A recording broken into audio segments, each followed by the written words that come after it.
রাসূলুল্লাহ আজকে যিনি এসেছেন আশিক রাসূল আমার নবীর মহব্বতের মানুষ।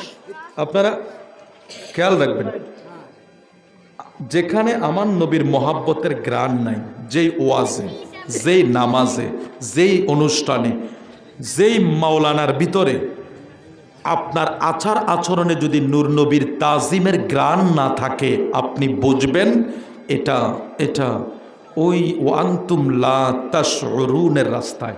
আল্লাহ বলেছেন আনতাহবাতু আমালুকুম, আমল ধ্বংস হয়ে যাবে, ওয়ান্তুম লা তাশউরুন, তার খবর থাকবে না।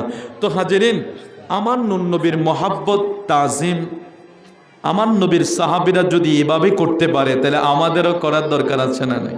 আল্লাহ আল্লাহ, আমার নবীর সাহাবীর, আমার নবীর নূর নবীর শ্লেষা, আমরা চিনি এটাকে হিঙ্গেশ, আমরা বলি না?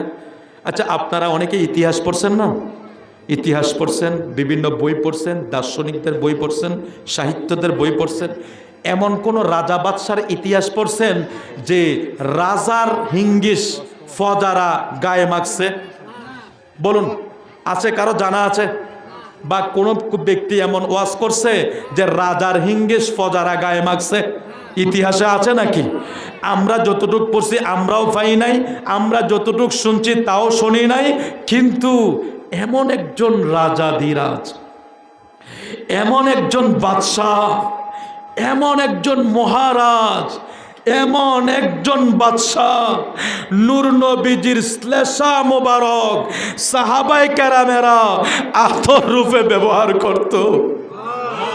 উপমা তোমার কেউ দেখিনি কখন, তোমারই মতো কেউ হয়নি সৃজন। উপমা তোমার কেউ দেখিনি কখন, তোমারই মতো কেউ হয়নি সৃজন। আল্লাহু আকবার বলেন। আমার শ্রদ্ধাভাজন ভাই চলে আসছে, তো আর সামনের দিকে বাড়ছি না, অনেক কষ্ট করে এসে, যে আমার বাসা তো চকবাজারে, আমার ভাই তো অনেক দূর থেকে এসেছে, মেহমান মানুষ কুমিল্লাতে এসেছে, আমরা মেজবান হিসেবে সম্মান করা আমাদের উচিত।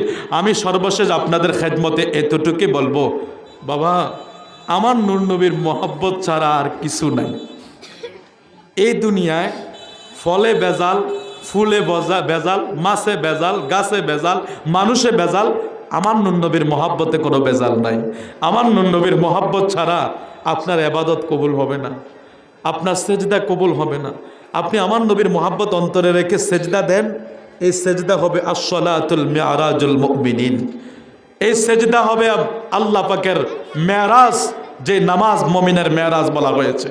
আমার নবীর তাজিম, আমার নবীর নামে চুমো খাওয়া, আমার নবীর নামে দাঁড়িয়ে সালাম দেওয়া, নবীকে একটু ইজ্জত করা, সম্মান করা। আমি যেটা বলে শেষ করে দিই আপনাদেরকে, যে সাহাবায়ে কেরাম শ্লেষা মুবারক মেখেছে, গাম মুবারক নিয়েছে। আমার নবী যখন চুল মোবারক কাটতেন, তখন ওরা চুল মোবারক হাতে নেওয়ার জন্য বসে থাকতেন। পৃথিবীর কোন রাজা আছে, কোন বাদশাহ আছে পৃথিবীর ইতিহাসে তাদের প্রজাগণ চুল নিয়েছে, তাদের প্রজাগণ শরীরের গ্রাম নিয়েছে?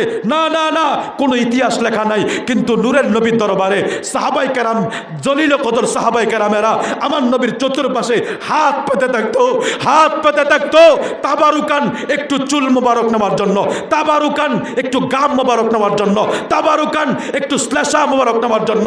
আরে আমরা তো নবীর গাম দেখি নাই, নবীর শ্লেষা দেখি নাই, নবীজির চুল মোবারক আমরা পাই নাই, আমরা তো ওইটা করতে পারি নাই। আমরা কি দাঁড়িয়ে একটু সালামও দিতে পারবো না? কথাটা বুঝতে পারছেন আপনারা?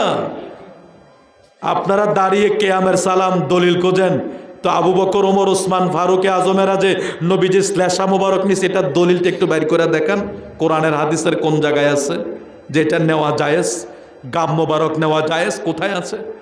দেখাতে পারবে না। এটি মহাব্বতের বিষয়। মহাব্বত এক জিনিস, এশক মহাব্বত এক জিনিস, আর আমল হলো আরেক জিনিস। আপনি আমল করতে থাকেন, কিন্তু এটার সাথে মহাব্বত এশকে জড়িত রাখতে হবে। যাই হোক, আগামী দিন যেহেতু জুমা, আল্লাহ পাক আমাদের সবাইকে ধৈর্যের সাথে শেষ পর্যন্ত কবুল করুক, জোরে বলি আমিন। আমি দুটা বিষয়ের উপরে আপনাদেরকে অল্প টাইমে টাচ করার চেষ্টা করেছি। প্রাথমিক হলো হাসরের ভয়াবহতারি পরে কিছু সামান্য, তারপর আমার নবীর মোহাব্বত, সাহাবাই কেরামের আদব তাজিম, সব কিছু মিলিয়ে আমার এই অগোছালো বয়ানে আপনারা যদি কষ্ট পেয়ে থাকেন ক্ষমা করে দিবেন, আর যদি কিছু হলেও বুঝে থাকেন আমল করার চেষ্টা করবেন। মসজিদমুখী হকেন, 5 ওয়াক্ত নামাজ পড়বেন। 1 ওয়াক্ত নামাজ যদি ইচ্ছা করে কেউ মিস করে, আমার নবী বলছে তার নামটা জাহান্নামীদের কাতারে লেখা হয়। না নাউজুবিল্লাহ কোয়ার দরকার নেই, আর একটু জোরে কর না রে। লিস্টটা যদি কত দেখান যাইতো, কম্পিউটারে টিপ দিলে তো দেখা যায় 2-4-5 বছর আগের দৃশ্য নাকি, নাম ঠিকানা আপনার জরিপ কি আছে, খাজনা বাড়ি জায়গা কই আছে, টিপ দিলে যেমনে বাইর হয়। আপনার আমার এই আমল নামারা যদি টিপ দিয়ে বাইর করে একটু ডিসপ্লেটা দেখান যাইতো, তাহলে আজকের হাদিস শরীফটা আপনাদের আমাদের বিশ্বাস হইতো। এখন তো বিশ্বাস হইলেও এইভাবে মাইনা নিতাম পারি না। আমার নবী কি বলছে যে 1 ওয়াক্ত নামাজ ইচ্ছা করে মিস করলে জাহান্নামীদের কাতারে নাম লেখা হয়ে যায়। নাউজুবিল্লাহ বলবেন না?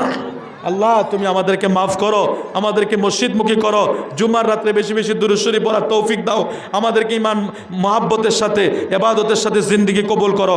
আওয়াজ করে বলে আমিন। আজকের মাহফিলের সম্মানিত প্রধান আলোচক, প্রধান মেহমান, আমার শ্রদ্ধাভাজন ভাই, ঐতিহ্যবাহী নারায়ণগঞ্জ ঢাকা থেকে আগত মুফতি ইদ্রিস হুসাইন